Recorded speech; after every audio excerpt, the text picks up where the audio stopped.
Il planait le week-end dernier la menace d'une grève des boulangers et pâtissiers de Guinée. Les négociations aussitôt entamées ont porté fruit.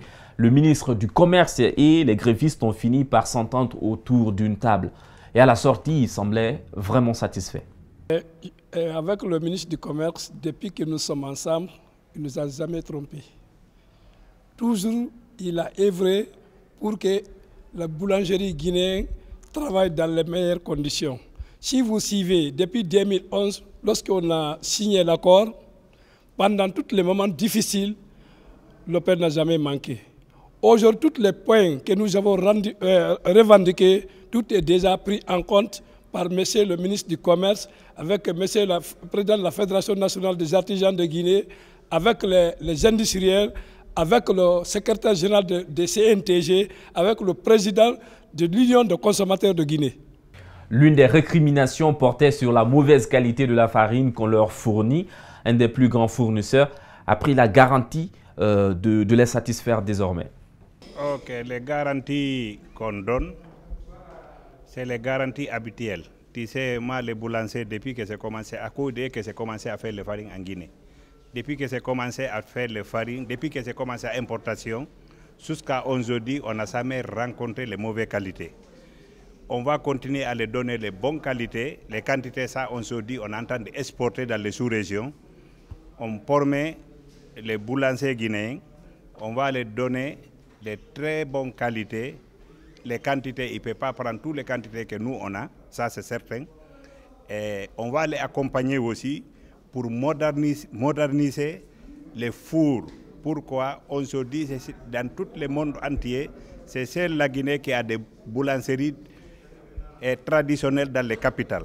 On a pris l'engagement, on va les aider à monter les dossiers, à les aider à avoir les financements pour qu'ils arrivent à avoir les fours modernes, pour qu'eux aussi, ils vont arriver à être petits industriels. C'est ce qu'on a promis, Inch'Allah, on va tout faire pour réaliser ça.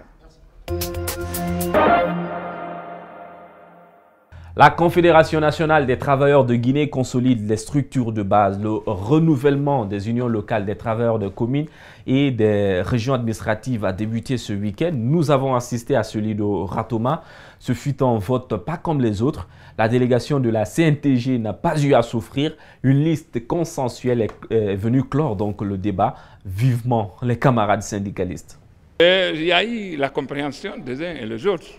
Il y a eu la compréhension de branches professionnelles qui composent l'Union locale des travailleurs de la commune de Ratoma. Les branches professionnelles se sont retrouvées, ils se sont concertés, ils ont choisi leurs candidats et pour lequel ils vont voter, c'est ce qu'il faut faire. C'est comme ça que ça s'est préparé démocratiquement. Dans une famille, il y a le père, il y a les mamans, il y a les enfants. S'il y a une entente entre ces couches, je ne vois pas de problème où ça se pose. Donc tout est réglé. Fodé Barro, le roi du zouk mandingue et sa petite mésaventure avec les manifestants dans la localité de Kobaya. Revoyons la scène.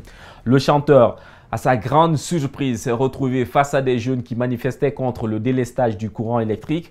Première séquence et la première ruse, bien sûr, Fodé Barro, il prétend pouvoir porter le message au président de la République.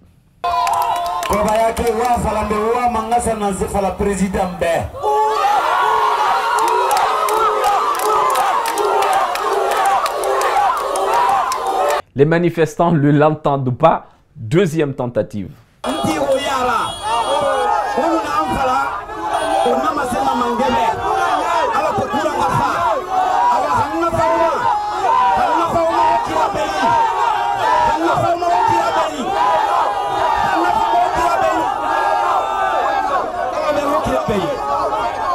Un peu plus tard, le commissaire divisionnaire Amidou Babacar Sarr, le directeur central de la police routière, arrive. Mais Fodé Barro fait toujours mine de maîtriser la situation en vain. Une troisième ruse donc.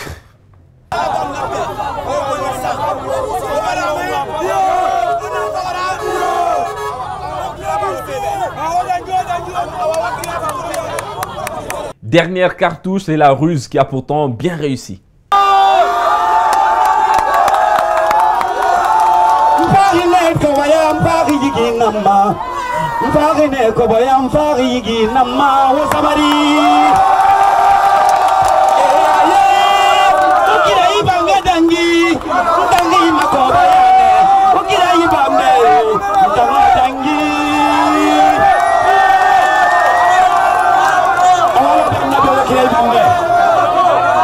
Alors aussitôt, la route a été libérée par les jeunes.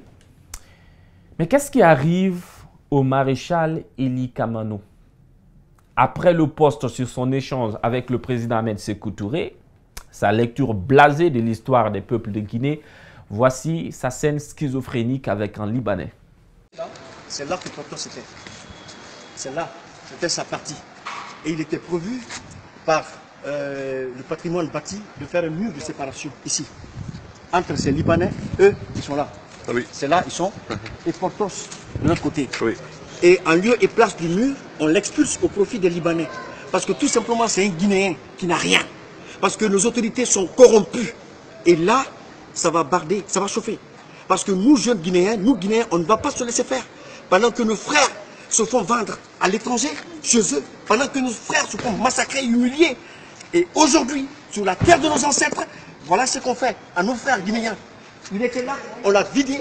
Et ça, c'est parce qu'ils veulent donner tout l'espace là aux Libanais. Voilà.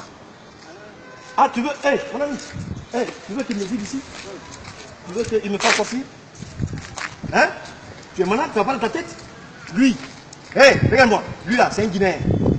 Tu as compris? Il travaille pour toi, mais c'est un Guinéen. Tu veux qu'il me sorte ici?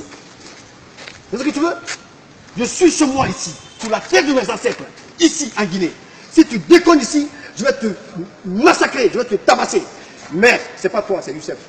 Je dis rien d'abord. Allons-y. On va régler ça.